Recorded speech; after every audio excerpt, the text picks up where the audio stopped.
Or maybe actors and actresses are doing things to try to get ahead of you, and you have morals and you're not going to do that, and that could be why you're not working as much. There's not really a formula, there's not really rules to follow to make you work more than anybody else. It's literally a game that is played, and either you know how to play the game well, or if you don't know how to play the game well, you get an opportunity when you do get one. But I will say this, it's called show business, not show talent. So take that as you will, but it's called show. It's a business. It's not about your talent. It's a business. You could be the worst actress in the world. If you know the right people, if you know how to market yourself, you could be working all the time. You know how you always see like those articles or those posts about celebrities being in debt and owing all these people money, and you're like, how is that possible when they make millions and millions or thousands and thousands of dollars? What you don't know is so many people are taking a cut from the top. You got your agent, you got your manager, that's 20% of your money gone. Taxes, at least 35% gone. So at least 50% of your money's out. When you get to that point where you have to have a publicist and you need to have a lawyer, a publicist at least is $5,000 a month, and that's the cheap ones, and they get that retainer regardless. Reps they take money from you when you actually book. That's when they get commission. But a publicist gets that money straight up, and all they can say is, I'm going to try to get you in as many magazines or interviews and this and that as I can. But you're literally giving someone blindly all this money to put you out there more because you need that exposure. So could you imagine $5,000? You're giving somebody 15 grand in 3 months. Then your lawyer takes 3 to 5%. So if you have the agent, you have the manager, that's about, and the lawyer. So that could be 25% gone. Taxes, that's 35% gone. And this is all on the girls, not on the net. Then also you need a glam squad. So when you go to red carpets and all that stuff, like you need someone to do your hair, someone to do your makeup, you need a stylist. So you're not really, when you think about that as an actor alone, you're not, unless you're making a ton of money to offset that, you have to be a multi-hyphenate. I feel like you gotta have you have to be a producer, you gotta be like an actor, throw in a writer there if you want to, or even a director. Unless you balling, making that 10 mil a pick, a lot of your money is gone, and you work so hard to get those jobs and work, and then So when you I forgot about all those people on the team. All those people. Some of my friends, they'll work a lot in commercials and stuff, and they'll be bartending or waitressing, and the TV's on, and they're on it, and then a customer will be like, "Is that you?" And they're like, "Yep." And they go, "So do you want a lemon with your water, or do you, and let me come?" That's the reality of it. That's the reality. Thank you so much for the honesty. Somebody's gonna learn today. Seeing that before you move, it's just good to know early, and if you are passionate about doing it, then you're good to go. But the main thing, after listening to all these hardships, whether it's dance or acting or anything you want to do, you have to be passionate, because it's not just like all glitz and glam. Because of course when I was little, and a lot of people, when they're like, I want to be an actor, what are the two things you want? Fame and fortune. Being in this for so long, that can't be the reason why you want to do this, pursue a career in entertainment. If that's the case, get out. Get out, y'all. Get out! Get out! If you don't want to... Get out. They'll call the police and say, I think something's going on in this apartment. And yelling and crying. And you have to be passionate about it. If you're not passionate about it, and you just want the fame and the fortune, you're going to drive yourself crazy. You have to be passionate about it, or I would say don't even do it at all. I know for me, I was like, I don't want to learn all them lines. I was like, ooh, this book of lines. And then I had a friend that was a successful actress. I think she still is, but she would always be like, I got to go home and study. And I'm like, this is like school. So lines, and then if you don't know the lines, you can't get into the character. You can't make choices because you're thinking about the words. Yeah, you're thinking about, that's too much studying for me. So where she's saying like she likes to be in the character and like acting stuff, I'm like, I like to just be myself. Let me just do this kind of stuff. So we talked about LA and how it's tough. Some of the things that are tough are relationships. So I want to know, number one, about your friendships and if they're all like actors and stuff, and then about the dating scene. So we could have a quicker answer about the friendships, but I want to know about these men around here. I bring this up for everybody because it's a hard night life out here. With the friendships, because I'm either working, auditioning, like, I'm only around people in the business that I meet, or people at church, or if I'm out somewhere for business reasons. That's how, I mean, we met through a mutual friend. But yeah, that's how I meet people. So with my friendships, it is not intentional by any means, but my closest, like, genuine, real friends, they are in the business. In a way, I like that more because they're understanding. Like, if, for instance, like, we're supposed to go to the beach, but then all of a sudden this last minute dance audition comes up, and you're like, oh, I can't go with you because this last minute dance audition came up. Oh, cool, that's fine, I totally understand, break a leg. Yeah, and sometimes she'll be like, I have to run lines with a friend, you know. Oh, yeah. Sometimes it's not even her audition, it's like somebody else's, and she's like, oh, I promise I did that. Yeah, and I'm like, I get it, I love it. I admire that about you too, because you look out for your friends too. It's not just like, oh, only for me. For me. And if you have friends that aren't in the business, they won't understand. They think that you're literally flaking on them, which a lot of people in LA do. But that's how our life is. A lot of it's last minute. You never know when that opportunity will come. So every chance that you get, you got it. It could be the one. You don't know. It could be that. Could be that one that, you know, I'm not gonna go to that audition because I was planning on going to the beach with my friends, and maybe that was the job that could have changed your life. It's not worth it. Yeah. Do you feel like there's competition if the people are in the same field as you, or do you feel like the friends that you have are chill? Well, because I'm friends with a lot of people who we're the same type, black girls. Because to Hollywood, like, oh, you're black, I already have one of you in my roster, or I can't get too many of you in my show. We have different types of black girls, yeah, but to them they're just like, oh, that's still in the scheme, that's cool. You're black. No, because it's not a competition for me, because I always say what is meant for me is meant for me, what is meant for you is meant for you. So when it's your time, or if it's your role, it was your role. It doesn't matter. Either way, we could have still been auditioning for the same role if I didn't even know who you were. Right. Like, we just got the same appointment, the same audition for the same role. And you booked it because, hey, if someone really booked it from that audition, the producers liked your tape, liked your read, liked your audition. There's nothing I can do about it. Or not even that. Especially in the world of television, it's about essence. Because there's no time for you. In a movie, there's time for you to develop a character and this, that, and they can do makeup and do things to change your look. But TV is more what's in your face.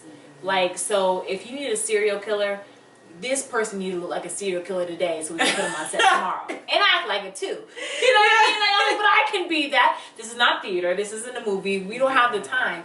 So sometimes it's just the essence and like Tiffany Haddish. Tiffany Haddish is Tiffany Haddish. You know what I mean? I'm not that. So, like, whatever is, so I don't feel like it's competition because we could be auditioning for the same stuff anyways if I knew you or if I didn't know you. Okay, so now for the fun part. So everybody, like, all of my guests talk about, like, the struggle of dating in LA, and some of them have had success, some not. So I just want to hear what you say, and especially in a place where most of the people are pursuing the industry, like, tell us. I'll just leave it open for you to talk about. Well, I've been so lucky to find the love of my life. Like, I didn't know. Okay. No. Okay. It's bad. I was like, no, it's bad. Yeah, I've not had any like really good dating experiences in LA. Like, I don't know what it is. Like, if it's just the guys out here on the West Coast, they're different. Like, they're really different from back home, and sometimes they want you to chase them, and it's like, why am I doing that? Well, what's back home versus what are the guys like back home? They're like, hey girl, like, ooh, you look so good. I mean, they straight up will they straight up will tell you, I want you, like, I'll chase you. Like, so here they not like, hey girl, you look so good. No. Or it's like, you gotta, I was like, are you into me? Yeah, I know. Or like, that game thing drives me why your nuts. eyebrows look better than mine? Like, you're prettier than me? Or, I actually always look in other fields. The entertainment thing is not really somewhere where I'd like to date. So I kind of like, people in tech or just doing something different within the industry, and that always seems to work for me because it's just hard to me to date somebody in the industry. But not to say that it can't work, but yeah, it's because it's kind of going back to the friendship thing. If they're in the industry, they're understandable. I guess the guys that I've interacted with or dealt with or gone on dates with have been in the business, but it wasn't intentional. It just, that's the way that it happened. But I feel like they're more, especially when you have to be away for so long. Like, say if you have to shoot a movie in New Orleans or in Paris, or you're gone for 3 months. Now I'm gonna get on you, best friend. Don't put yourself in the box with dating too. You're just like, you're already like cutting off everybody else that's not in the business, and you keep making this, oh, they may not understand. Cross that path when it comes and stuff, and give people a chance. True. Some people do get it, and then you'll be like, man, this is such a good balance because it's something different. And I would say, in everything, whether it's dating, acting, anything in the industry, moving out here, be open to like other opportunities, be open to different types of people, and give things a chance, and like she was saying, you can't just be like one thing actor, or you can, but you one want trick pony. Yeah, you want to open up your options, and if you get an opportunity, I've said this already in one of the episodes, but if you get an opportunity for something, try not to turn it down, because you don't know when you're going to get that opportunity again. Or it could lead to something, and you had no idea it was going to lead to anything. That's happened to me a lot.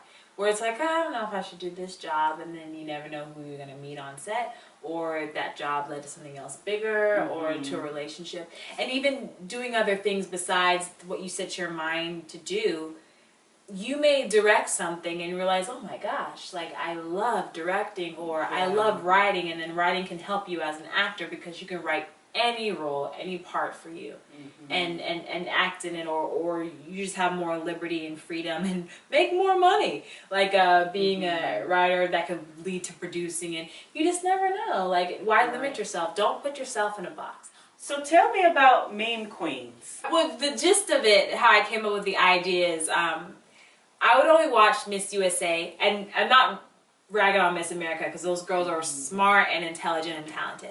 Miss USA is all about the plastic surgery, like wanting a modeling contract, and there's no talent competition. But when it came to the question and answer round, oh my gosh, it was pure comedy. I would just watch it just for that part, because there was always a girl that just didn't answer the question, made no sense of the question, and then everyone's like, thank you, Miss Rhode Island. Like, you know what they really want to say, and they're too afraid to say it. So that's where the idea came from, and I wanted to incorporate the internet somehow, and these girls wanting internet fame, because a lot of people are chasing that these days. And I was like, I have something about beauty queens and the internet, and my fellow executive producer, she's like, what about meme queens? And I was like, oh my gosh, because then we could have a meme be the title of each episode. But then it was funny because I guess it was like life imitating art, because for the longest time, a lot of my photos that I did in the past, photo shoots, were being turned into memes. And I didn't know people would just send this to me, and I'm like, so I thought that was cool. So I wanted to do a comedy, and I got the inspiration from the Miss USA pageants. And that's how it happened. And I used to do sketches, which were cool, but this was the first full-on like project, and I self-funded it myself. So I used my own money, casted it myself, asked for a lot of favors, location scouting, paperwork with the Screen Actors Guild. So much work. I remember talking to, he's a director and producer. He does a lot of feature films, and the day that I had like the largest crew and cast members, which wasn't a lot, but I was stressed out. I was already in wardrobe. I was also craft services, so I had to set up the table, put the tablecloth down, have all this food, get coffee from Starbucks ahead of time, ice, doing all this stuff. And then I told him, I was like, I'm stressed out. I was like, I'm doing so much. And he's like, now you understand that whenever you watch a movie or the end credits roll on a TV show, you will sit there and look at every name, because you realize that all those pieces and all those individual people make up a very, very large puzzle, and they're needed. And I was like, you are absolutely right. There's so much that goes into just getting permits and locations, and like, and sometimes I feel like the easiest thing is just to show up and be an actor. And then the producer has to be the boss of everyone, the crew and the actors, and dealing with egos and attitudes. And it was a lot of work because I was doing it all by myself. But I would say that it was one of the most rewarding experiences and one of the most rewarding things I've ever done. Because when I was impressed by everyone's acting performance, because I knew everyone that I cast in it ahead of time, and I was impressed with their performances. I was impressed with the quality because I self-funded it, so I didn't have a big budget. I was impressed with how the quality of it was.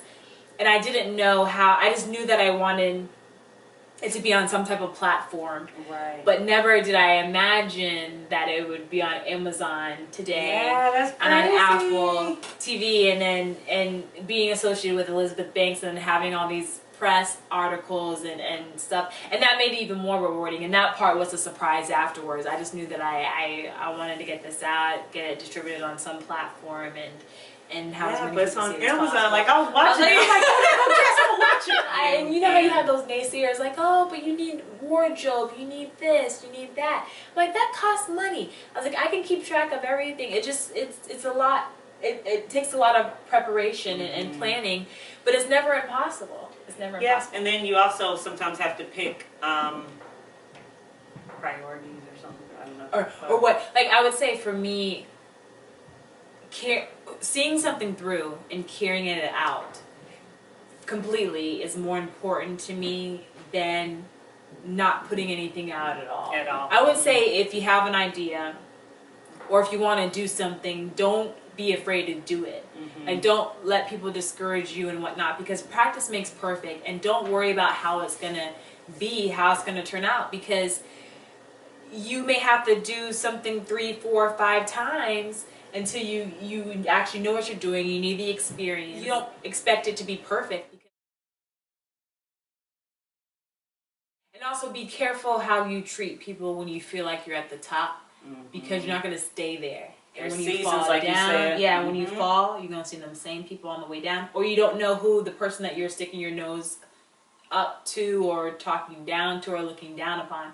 You don't know where they are going to be, and then you may need to be asking them for a favor, or they may be your boss, or you just never know. You just never know. Treat people with respect, treat people kindly. Like Oprah's, I met her, name dropping, I met her doing stand-in work. Oh, that's amazing. When I first moved to LA, I was like a few months being out here, and and she was the nicest, most genuine. She was eating from the same craft services table we were eating from.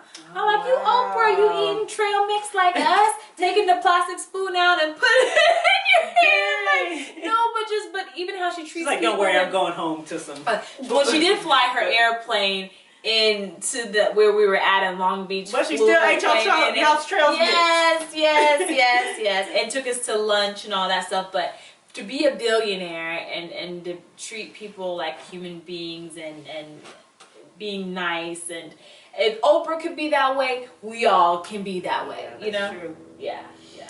All right. Well, thank you so much, and maybe that can be. I always have this like last line that I say together. Yeah. But that's when we gonna say on count of 3. If Oprah can be that way, we can be that way. 1, 2, 3. If Oprah can be that way, we can be that way. Yes, we might listen, because last time no rehearsal.